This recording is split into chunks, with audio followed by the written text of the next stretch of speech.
11h sur Europe 1. Culture Média. Thomas Hill. Et on démarre cette émission avec la session de rattrapage de Jean-Luc Lemoyne. Et alors pour votre session, vous nous l'aviez promis, vous avez continué, Jean-Luc, de regarder Marié au premier regard. Ah. Ouais, je vais laisser un suspense. Marié au premier regard, l'émission des nostalgiques du mariage arrangé. Non. Ah si, c'est à peu près pareil. C'est pas mal ça. Ah si. On t'explique oui. de qui tu dois tomber amoureux, on te marie, après c'est toi et ta chance. Hein. Enfin pas que. Il y a aussi l'officiant qui t'apporte une méthode plus fiable au moment de la cérémonie à Gibraltar. Vous pouvez embraser la mariée. Carrément, ah oui. Voilà, tu peux embraser la mariée. C'est comme un conclave. Une fois que tu l'as embrasée, si la fumée est blanche, c'est que c'est la bonne. Si elle est noire, faut continuer à chercher. Bon, hier, je vous avais parlé de Marina, qui voulait tout sauf... Vous vous rappelez chauve. Un chauve. Ah oui, chauve. oui. Et les experts lui avaient évidemment trouvé un chevelu à rebours. Et la maman de Marina était pas contente. Lorsque le marié est arrivé, j'ai vu forcément qu'il était chauve. Je comprends pas pourquoi on lui demande des critères et au final on ne respecte pas ces critères. Oui, on mais respecte parce pas que les ça. experts s'en foutent de vos goûts. Hein. Elles sont là pour gérer un stock.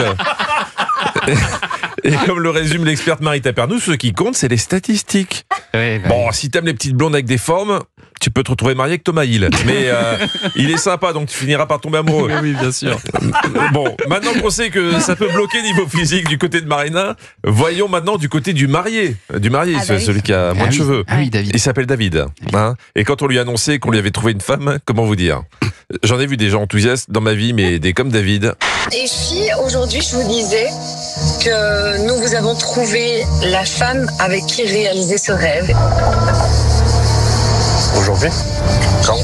Oui, aujourd'hui tu sens que ça l'arrange pas. Il y a moyen là. Non, David, il veut bien avoir un coup de foudre, mais pas les jours où il a réservé un cours de padel. Bon, je vous explique vite fait.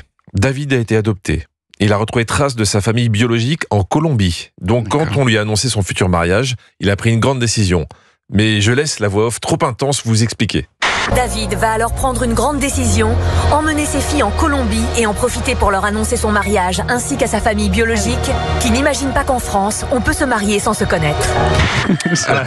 J'adore ces phrases qui ne s'arrêtent pas. Mais je rassure les Colombiens, en France non plus, on s'imagine pas. Hein. Il y a que sur M6 qu'ils le font. Marina arrive devant l'hôtel, découvre son futur mari chauve. Mais son prénom c'est David, hein. Chauve c'est pas un prénom. David complimente Marina. Tu es magnifique, vraiment radieuse, donc voilà. Tout va bien. Gentil. Merci, c'est gentil. David lui dit qu'elle est belle. Marina répond merci, c'est gentil. Marina ne dit rien derrière et David répond quand même merci, c'est gentil. David a dû commencer l'apéro dans l'avion pour Gibraltar. Sophie et Guillaume partent en lune de miel aux Açores. Pour briser la glace, Sophie, qui est danseuse, propose de faire quelques acrobaties dans le jardin de l'hôtel. J'essaie de lui faire des blagues quand il doit me porter avec les fesses, voilà, pour essayer de déclencher un petit truc, quoi. Il lui touche les fesses et ça déclenche rien. Donc là, il y a deux possibilités. Soit c'est pas la bonne, soit il est proctologue et ça lui rappelle le boulot. Non. Dans ce genre de programme, ce qui est lourd, c'est quand quelqu'un te spoil la suite. Bon là, c'est carrément la voix off qui te spoil. Sophie est heureuse, mais elle ne réalise pas encore que derrière ce bonheur de façade se prépare en fait une véritable catastrophe. Ah mais voilà, il est 21h28, la voix off te dit bon, ça va pas marcher entre eux, va te coucher. Tu vas être crevé demain. Bon, on va faire court, c'est foutu entre Sophie et Guillaume. Mais je laisse Sophie résumer son aventure dans l'émission. C'était dur de me dire c'est un échec et en même temps je suis soulagée parce que c'était pas la bonne personne. On n'est pas fait l'un pour l'autre. On n'est pas fait l'un pour l'autre. Ouais, chaud. Là, pendant la diffusion de l'émission, normalement, le téléphone des expertes est en mode avion. Hein. Pas parce qu'elles n'assument pas, mais parce qu'elles sont en train d'allumer la cheminée avec leur test de compatibilité. Bon, j'espère que ça va mieux se passer entre Laurie et Anthony. Laurie est pleine d'espoir. Ignorant tout des doutes d'Anthony, elle poursuit avec détermination son opération séduction, sans se douter que malgré tous ses efforts, le résultat va être catastrophique. Merci encore pour le spoil. Hein. Laurie et Anthony, pourtant compatibles à 100%, puisque leurs deux prénoms finissent par Y. Oui, c'est scientifique. Mais Laurie n'a pas dit son dernier mot. On décide de partir en massage ce matin. Anthony, il a un réel blocage, donc je me dis que peut-être le fait de se toucher, ça va peut-être l'aider. En fait, Anthony a voulu se marier, mais il aime pas trop qu'on le touche. Et il aime pas toucher sa femme. Lui, il espérait participer à Vieux couple au premier regard. Donc, il est bloqué. Donc Anthony a besoin d'une femme et d'un anti-rouille pour lui dégripper le boulon. Et il est très conscient de son problème.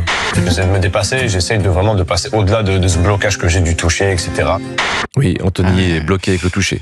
J'ai hâte qu'Anthony ait 50 ans et qu'il découvre l'examen de la prostate. On verra la suite plus tard. Très très bon moment, effectivement. On enchaîne les ruptures dans Premier Marie au mais premier ouais, regard. C'est bizarre parce que normalement c'est fiable.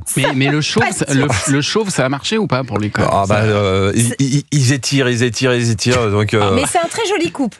c'est un très joli couple Ouais. qui va certainement pas durer, mais très joli couple. Oui, ça dure jamais. De toute façon, on est d'accord que Je crois le qu'ils taux de avaient fait réussite est très très faible.